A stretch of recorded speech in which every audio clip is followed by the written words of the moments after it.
दोस्तों आज हम पढ़ेंगे एक poem Abhisara the tryst by Rabindranath Tagore. Line by line आपको बहुत ही आसान लैंग्वेज में पूरी पोएम को पढ़ाऊंगा, लेकिन पहले आपको इस पोएम की कहानी को सुना देता हूँ। चलो सबसे पहले तो आप टाइटल समझो। अभिसारा और ट्रेस्ट दोनों का एक ही मतलब होता है और दोनों का मतलब होता है मीटिंग, लवर्स की मीटिंग।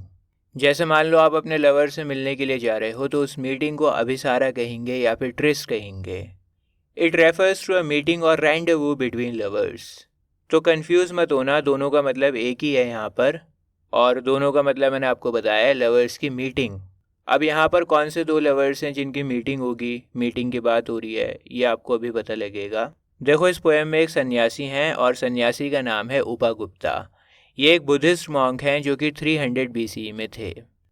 अब एक दिन क्या होता है, सन्यासी सो रहे होते हैं, मथुरा का रोड है, रात का टाइम है, काफ़ी अंधेरा हो रहा है और वासव दत्ता जारी होती है रास्ते से।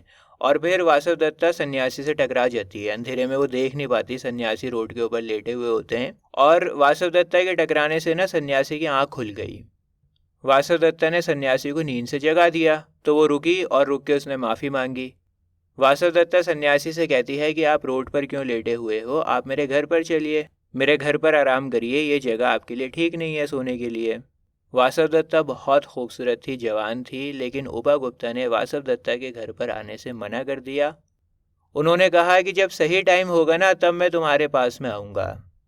अब कुछ महीने बीतते हैं, अप्रैल का महीना होता है, सन्यासी जा रहे होते हैं अकेले और वो देखते हैं कि वासव दत्ता को लोगों ने शहर से बाहर निकाल दिया है, बाहर फेंक दिया है, क्योंकि वासव दत्ता को स्मॉल पॉक्स हो गया है। स्मॉल पॉक्स एक बीमारी होती है जिसमें बहुत सारे दाने निकल आते हैं पूरे जिस्म में, और ये बीमारी ना फैलती है, एक इंसान से दूसरे इंसान में लगती है। अब मथुरा के लोगों का ये मानना था कि अगर हमने इस औरत को अपने शहर से बाहर नहीं निकाला तो फिर ये बीमारी हमें लग जाएगी, इसलिए उन्होंने मथुरा से वासव दत्ता को बाहर निकाल के फेंक दिया। दोस्तों उपागुप्ता ने जब देखा वासव दत्ता की हालत को तो उन्होंने सबसे पहले उसको पानी पिलाया, उसके जिस्म पे जो दाने निकले हुए थे उसके ऊपर मरहम लगाया, लेप लगाया। इसके बाद ये दोनों चांद की रोशनी में बैठे और उपागुप्ता ने बताया वासव दत्ता को कि यही सही टाइम है तुमसे मिलने का। मैंने तुमसे कहा था ना कि जब सही टाइम होगा तो मैं खुद तुम्हारे पास में आऊँगा, तो यही सही टाइम है तुमसे मिलने का। बहुत ही खूबसूरत पोएम है, अभी मैं आपको लाइन बाय लाइन समझाऊंगा, आपको कोई भी डाउट नहीं रहेगा। तो चलिए शुरू करते हैं। उपागुप्ता, द डिसिपल ऑफ बुद्धा ले अस्लीप इन। उपागुप्ता के बारे में मैंने आपको बताया था कि एक सन्यासी हैं और बुद्धा के चेले हैं। डिसिपल का मतलब होता है चेला, तो बुद्धा के फॉलोअर हैं ये, और वो सो रहे हैं। कहाँ पर सो रहे हैं? The dust by the city wall of Mathura. Road पर लेटे हुए हैं उपागुप्ता, मथुरा शहर के बाहर। देखो मथुरा उत्तर प्रदेश में एक शहर है, तो उसके बाहर ही उपागुप्ता लेटे हुए हैं, रोड साइड के ऊपर। मथुरा शहर के किनारे पर ही लेटे हुए हैं, वहाँ से मथुरा शहर की शुरुआत होती है जहाँ पर उपागुप्ता रोड पर लेटे हुए हैं। Lamps were all out, doors were all shut and stars were all hidden by the murky sky of August. Lamps were all out का मतलब है कि अंधेरा हो रखा था, वहाँ पर सभी लैम्प्स बुझ चुके थे और सभी घरों के दरवाजे बंद थे। दरवाजे बंद थे घरों के, इसका मतलब ये है कि सभी लोग अपने घरों में सोने चले गए थे। सभी लोगों ने अपने लैंप्स को बुझा दिया, दरवाज़ों को बंद कर दिया, क्योंकि सोने का टाइम हो गया है, रात हो गई है। और आसमान में तारे भी नज़र नहीं आ रहे थे क्योंकि अगस्त का महीना था, और आपको पता होगा कि अगस्त का महीना बरसातों का महीना होता है, बादल रहते हैं आसमान में, तो रेनी सीज़न की वजह से तारे भी दिखाई नहीं दे रहे थे। मर्की स्काई मतलब काला आसमान, जब बादल छा जाते हैं आसमान में। तो कहने का मतलब ये है कि पूरा अंधेरा था वहाँ पर, लाइट भी नहीं जल रही थी, सभी घरों के दरवाजे बंद थे, सभी लोग अपने घरों में थे, रोड पर कोई भी नहीं था, सुनसान सन्नाटा पड़ा हुआ था, अंधेरा था। और अगस्त में रेनी सीजन था जिसकी वजह से बादल छा रखे थे आसमान में, पूरा आसमान काला था और तारे भी दिखाई नहीं दे रहे थे। Whose feet were those twinkling with anklets. और इतने काले अंधेरे में जब सभी लोग अपने घरों में हैं, रोड पर कोई भी नहीं है, ऐसे माहौल में पैरों में बंधे घुंघरू की आवाज़ सुनी जा सकती थी। चन चन चन की आवाज़ आ रही थी इतने अंधेरे में। कौन है वो जिसके पैरों में घुंघरू बंधे हुए हैं और आवाज़ आ रही है?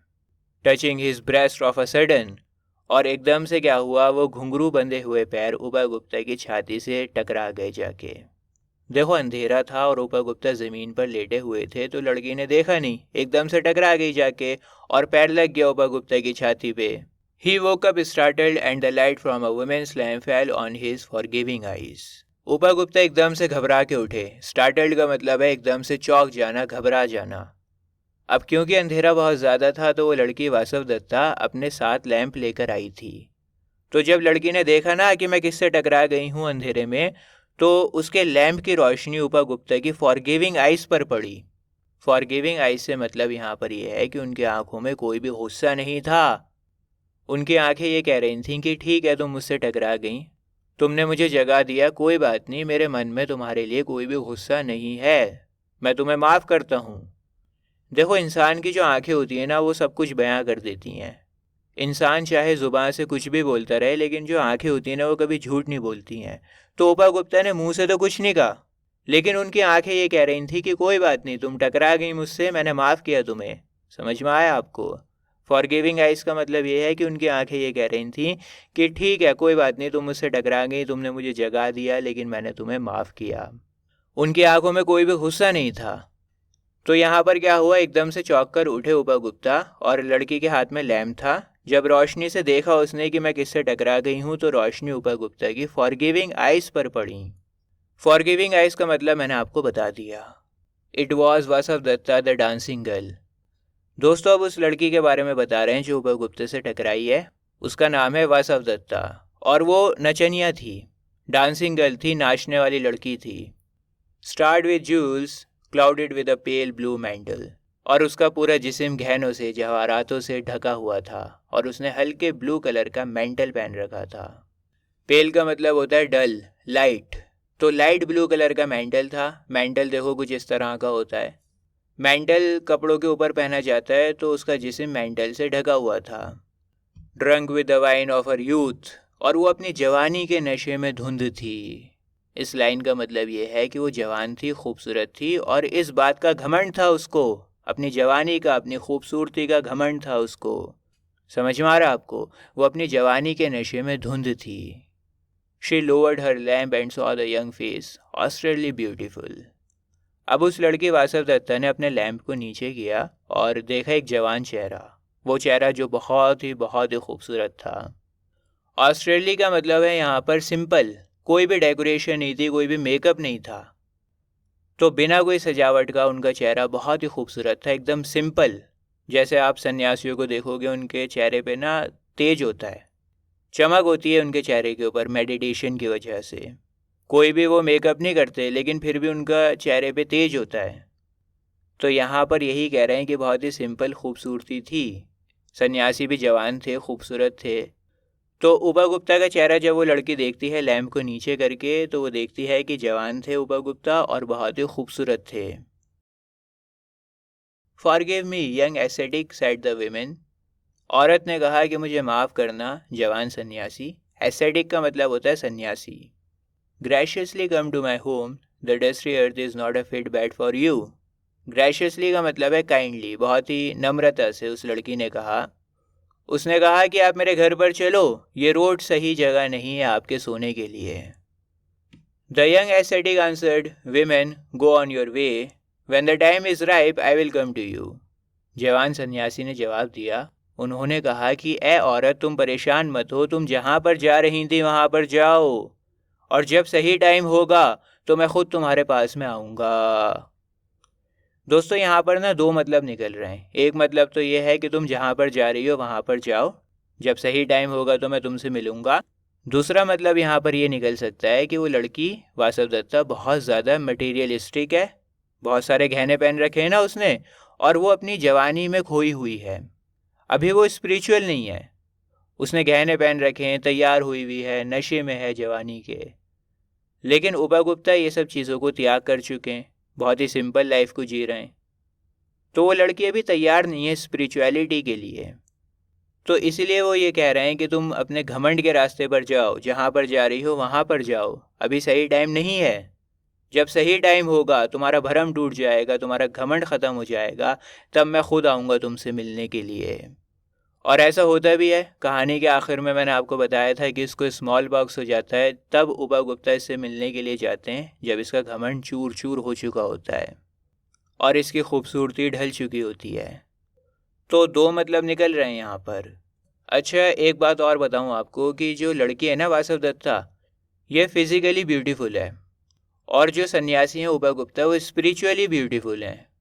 दोबारा से रिपीट कर रहा हूँ, वासव दत्ता फिजिकली ब्यूटीफुल है और उपा गुप्ता स्पिरिचुअली ब्यूटीफुल हैं। Suddenly the black night showed it's teeth in a flash of lighting. दोस्तों, पोएम में हमें बताया गया था कि अगस्त का महीना चल रहा है, रेनी सीजन है। तो अब एकदम से क्या हुआ, बिजली कड़कने लगी और एकदम से मौसम बिगड़ गया। Black night showed it's teeth का मतलब यहाँ पर है कि अंधेरे आसमान में जब बिजली कड़की ना, तो ऐसा लगा जैसे वो अंधेरी काली रात अपने दांतों को दिखा रही हो। बिजली कड़कती है कई बार तो ऐसा लगता है रात में कि जो अंधेरी काली रात है उसके दांत दिखाई दे रहे हों। दोस्तों, मैं आपको बताऊं कि ये बिगड़ता हुआ मौसम हमें बता रहा है, एक हिंट दे रहा है कि आगे कुछ बहुत बुरा होने वाला है। मौसम बिगड़ना हमें बता रहा है कि कुछ बहुत बुरा हो सकता है आगे चल के। The storm growled from the corner of the sky and the women trembled in fear. और आसमान में एकदम से आंधी चलने लगी। बिजली को कड़कता देख और तेज आंधी में वासव दत्ता को डर लगने लगा। ट्रेम्बल्ड इन फियर का मतलब है डर से वो कांपने लगी। दोस्तों, मैं आपको बता दूं कि उपा गुप्ता और वासव दत्ता की 2 मीटिंग्स होती हैं। पहली मीटिंग तो हमने देख ली, रेनी सीजन है, मौसम बिगड़ा हुआ है और वो टकरा गई उससे आके। अगस्त का महीना था। वासव दत्ता बहुत ही खूबसूरत है, अपनी जवानी के नशे में धुंध है, सजी धजी हुई है, गहने हैं उसके जिस्म पर। अब होगी दूसरी मीटिंग। काफ़ी महीने गुजर गए और अब चल रहा है अप्रैल का महीना। पहली मीटिंग हुई थी अगस्त में और दूसरी मीटिंग होगी अप्रैल में। तो अब डायरेक्ट पोएम शिफ्ट हो रही है अप्रैल के महीने में। A year had not yet passed. एक साल भी नहीं गुजरा था। It was evening of a day in April. अप्रैल के एक दिन की शाम थी। मतलब घुमा के कहना चाह रहे हैं कि अप्रैल की एक शाम थी। In the spring the branches of the way side trees were full of blossom. Spring का मौसम था और स्प्रिंग में सड़क के किनारे लगे पेड़ों पर बहुत बहुत सारे फूल लदे हुए थे। किसी किसी बुक में ना फुल की जगह पर लिखा हुआ है एकिंग। एकिंग का मतलब हो जाएगा दर्द होना। तो इसका मतलब ये हो जाएगा कि रोड के साइड पर जो पेड़ लगे हुए हैं उनकी ब्रांचेस दर्द करने लगी हैं क्योंकि बहुत सारे फूल उस पर लदे हुए हैं। तो एकिंग हो या फुल हो, दोनों का मतलब यही निकल रहा है। मतलब ये है कि रोड साइड पर जो पेड़ लगे हुए हैं उनमें बहुत सारे फूल लदे हुए हैं स्प्रिंग के मौसम में। Gay notes of a flute came floating in the warm spring air from afar. Gay का मतलब यहाँ पर वो नहीं है जो आप सोच रहे हो। यहाँ पर गे का मतलब है हैप्पी, फुल ऑफ फन। तो हैप्पी नोट्स को बजाया जा रहा था बांसुरी से। देखो, एक होती है सैड ट्यून, एक होती है हैप्पी ट्यून। तो हैप्पी नोट्स थे बांसुरी के, जो ट्यून थी बांसुरी की वो बहुत ही ज़्यादा हैप्पी थी, सुन के मन खुश हो जाए। और वो बांसुरी की आवाज़ बहुत दूर से आ रही थी, बहुत दूर से सुनाई दे रही थी।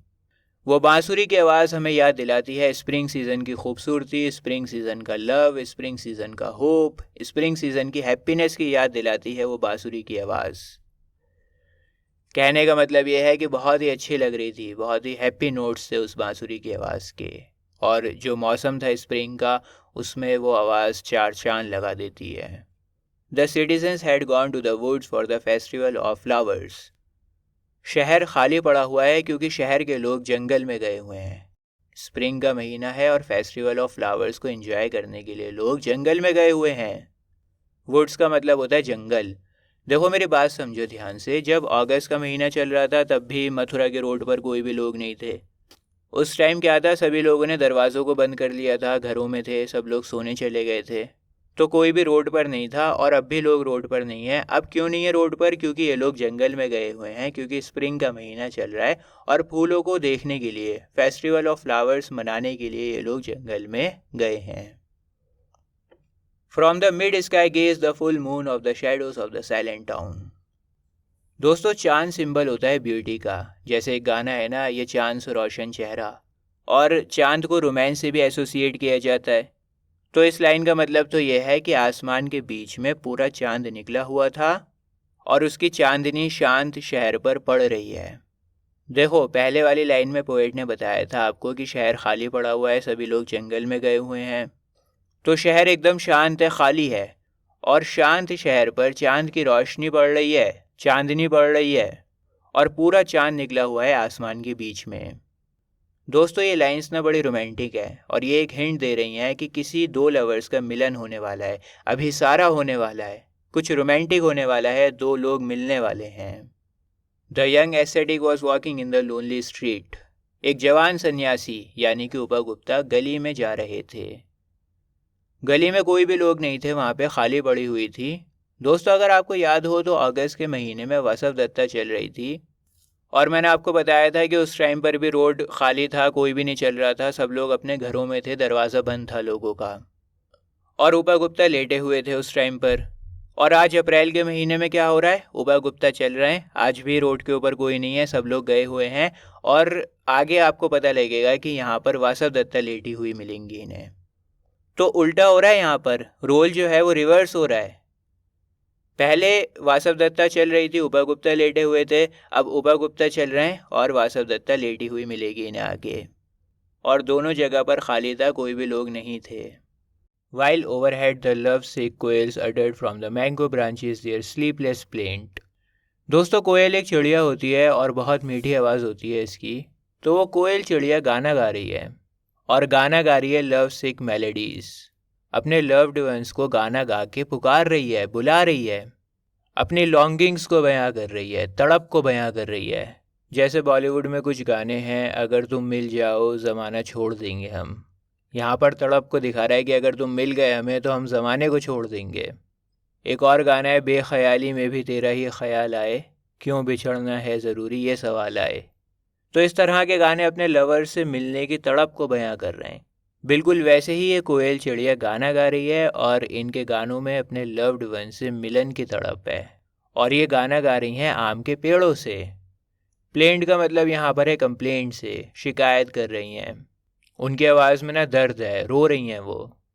अब देखो चांद की रोशनी और कोयल के गाने, ये बहुत अच्छा कॉम्बिनेशन बनाया है पोएट ने और ये कॉम्बिनेशन बता रहा है कि दो तड़पते हुए दिल मिलने वाले हैं।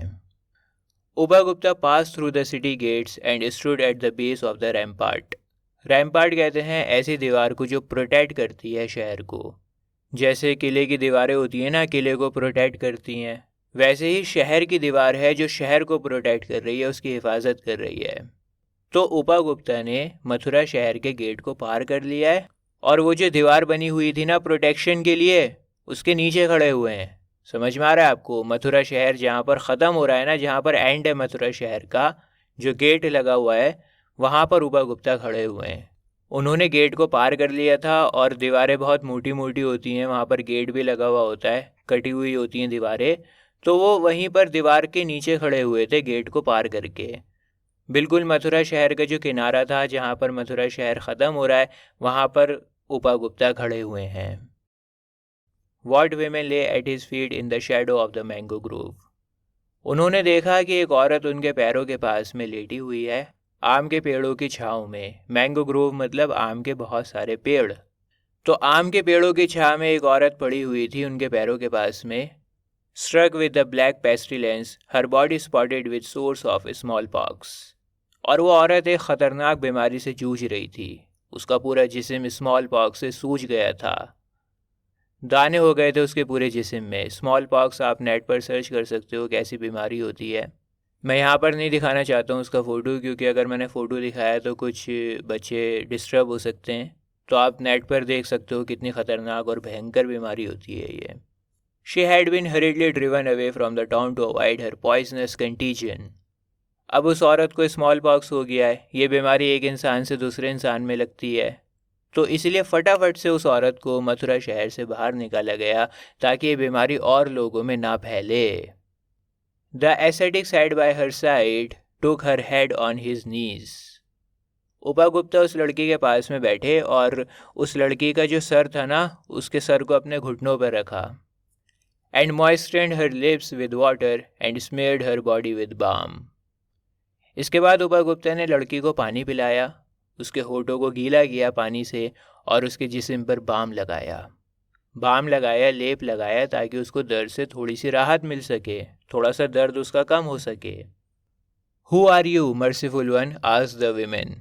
औरत ने पूछा कि ए दयालु इंसान, कौन हो तुम? दयालु क्यों बोल रही है? दयालु इसलिए बोल रही है क्योंकि शहर से सभी लोगों ने उसको बाहर निकाल दिया, बाहर फेंक दिया। किसी ने कोई रहम नहीं दिखाया। ये पहले इंसान थे जिन्होंने वासवदत्ता की मदद की है, उसको पानी पिलाया है, उसके जिस्म पर लेप लगाया है। जबकि ये जो स्मॉल पॉक्स की बीमारी होती है ये फैलती है, उसके बावजूद भी उपागुप्ता ने उसके जिस्म पर हाथ लगाया है। तो ये दिखाता है दयालुपन को, काइंडनेस को, एम्पैथी को। तो वासवदत्ता पूछती है कि आप कौन है दयालु इंसान? The time at last has come to visit you and I am here, Vasavadatta replied the young ascetic. Upagupta कहते हैं कि फाइनली टाइम आ गया है तुमसे मिलने का, सही टाइम आ गया तुमसे मिलने का। सही टाइम आ गया तो मैं भी तुम्हारे पास में आ गया वासवदत्ता। देखो, जब उपागुप्ता पहली बार मिले थे वासवदत्ता से तो उसके पास में खूबसूरती भी थी, पैसा भी था, लोग भी थे उसके साथ में, सब कुछ था उसके पास में। तब वासवदत्ता को उपागुप्ता की ज़रूरत नहीं थी, तब सही टाइम नहीं था। लेकिन अब वासवदत्ता के पास में ना तो कोई पैसा है, ना कोई मदद के लिए इंसान है, ना खूबसूरती है, कुछ भी तो नहीं है उसके पास में, और उसको ज़रूरत है उपागुप्ता की। तो इसीलिए अब बिल्कुल सही टाइम है, और क्योंकि सही टाइम है इसलिए उपागुप्ता भी उसके पास में आ गए।